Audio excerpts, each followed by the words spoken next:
Shalom, Bapak Ibu Saudara sekalian. Kali ini saya ingin menyampaikan renungan berjudul Beritakanlah Injil. Untuk itu silakan subscribe, share, dan like renungan ini. Tuhan Yesus memberkati. Yesus mendekati mereka dan berkata, "Kepadaku telah diberikan segala kuasa di sorga dan di bumi." Matius 28 ayat 18. Karena itu, pergilah. Jadikanlah semua bangsa muridku dan baptislah mereka dalam nama Bapa dan Anak dan Roh Kudus. Matius 28 ayat 19. Dan ajarlah mereka melakukan segala sesuatu yang telah kuperintahkan kepadamu. Dan ketahuilah, aku menyertai kamu senantiasa sampai pada akhir zaman. Matius 28 ayat 20. Perintah itu disebut amanat agung Tuhan Yesus, yaitu amanat atau pesan terakhir sebelum Tuhan Yesus naik ke surga. Pergilah, artinya bangkit dan bekerjalah. Jangan duduk berdiam diri di rumah saja, tanpa peduli pada orang lain. Demi mentaati perintah itu, ada banyak penginjil pergi ke luar negeri, misalnya ke Thailand, ke Afrika, ke Tiongkok, atau banyak negara lain. Memang ada yang terpanggil menjalani misi di luar negeri. Tapi tugas misi bisa juga dilaksanakan di sekitar kita dengan pergi menginjili orang tua, family, kenalan, tetangga, teman kantor, atau siapa saja di sekitar kita untuk dijadikan murid Yesus. Misalnya, Rasul Paulus pergi menginjili kaum non-Yahudi sepanjang Asia Kecil. Rasul Thomas menginjil ke India.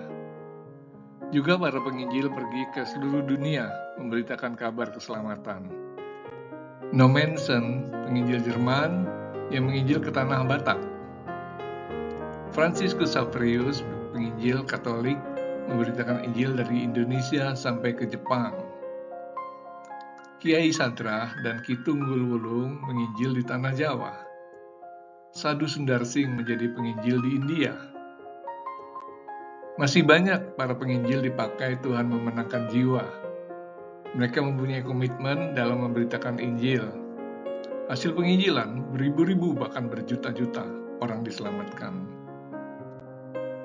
Ada banyak metode penginjilan. Ada yang KKR di lapangan atau ruangan tertutup, menyebarkan buku, traktat, atau menyelenggarakan kursus Alkitab surat menyurat.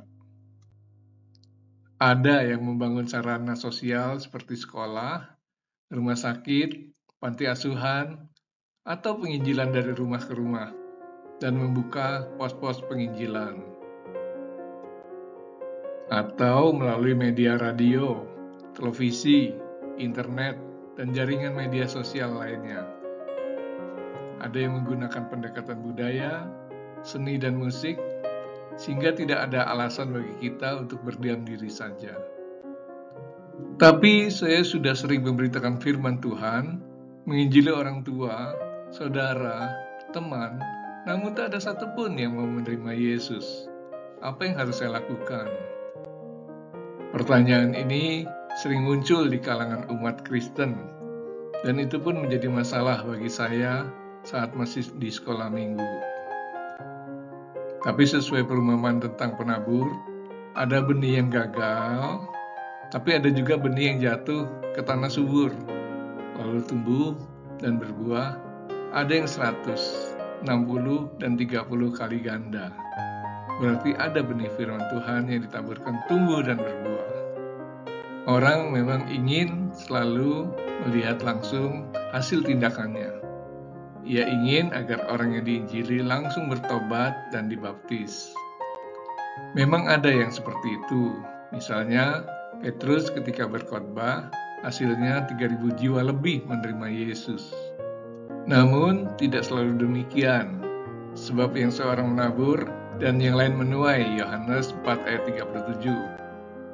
Ada yang menginjil, setelah berpuluh tahun kemudian orang yang diinjili itu baru bertobat. Ada istri yang menginjili suaminya, setelah si istri dipanggil Tuhan, barulah suaminya menerima Yesus. Jadi, taburkan saja benih firman Tuhan itu disertai doa dan permohonan pertolongan kepada Roh Kudus. Yakinlah benih yang ditaburkan itu pada suatu hari pasti ada yang bertumbuh dan berbuah. Pada tahun 1921, penginjil dari Swedia, David Platt dan istrinya Svea pergi ke negara di Afrika yang sekarang bernama Zaire dalam misi penginjilan. Mereka pergi ke suatu kampung kecil, namun dilarang masuk oleh penduduk setempat. Mereka mendirikan rumah sederhana di luar kampung, istrinya dalam keadaan mengandung. Setelah sekian lama mereka di sana, hanya datang seorang anak kecil suku itu, yang kemudian dibimbing rohaninya oleh Svea. Tak lama kemudian istrinya terserang malaria parah. Setelah melahirkan bayi perempuan, istrinya makin melemah. Menjelang ajalnya, istrinya berpesan agar bayi mereka diberi nama Aina. Ketika istrinya meninggal, si penginjil marah dan kecewa sekali pada Tuhan. Telah menguburkan istrinya dan menitipkan bayinya ke temannya, dia pulang ke Swedia dengan kepahitan luar biasa. Dia sangat marah jika ada yang menyebut-nyebut Tuhan. Dia jadi pemabuk dan menikah lagi dengan adik istrinya, tapi hidupnya tidak keruan. Ternyata si bayi Aina menjadi dewasa. Ia lalu menikah dan pindah ke Amerika. Suatu kali ia ditemani suaminya mencari sang ayah ke Swedia. Ketika berada di London, ada suatu kebaktian penginjilan dari seorang pendeta kulit hitam dari Zaire. Aina menghadiri kebaktian itu ketika ada kesempatan berbincang-bincang dengan sang pendeta. Aina bertanya, apakah penginjil itu mengenal ayah dan ibunya? Betapa terkejutnya Aina ketika mengetahui bahwa penginjil itu adalah si anak kecil yang dibimbing ibunya. Kini penginjil itu sudah memiliki jemaat melebihi 110.000 jiwa, 32 pos penginjilan, dan beberapa sekolah Alkitab, dan sebuah rumah sakit di Afrika. Ketika Aina berhasil bertemu ayahnya yang berusia 73 tahun, terbaring sakit, dan di sekitar tempat tidurnya banyak minuman keras. Ayahnya masih marah pada Tuhan. Namun, ketika Aina menceritakan anak kecil yang menjadi penginjil besar itu, sadarlah ayahnya. Lalu ia bertobat dan hatinya dipulihkan. Tak lama kemudian ia meninggal dunia dengan hati yang tidak lagi diliputi kemarahan.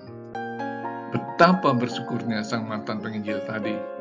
Ternyata benih yang ditaburkan telah berkembang menjadi besar. Puji Tuhan. Karena itu, mari beritakan Injil. Serahkan hasilnya pada Tuhan. Kita yang menabur, Tuhan yang menumbuhkan. Amin.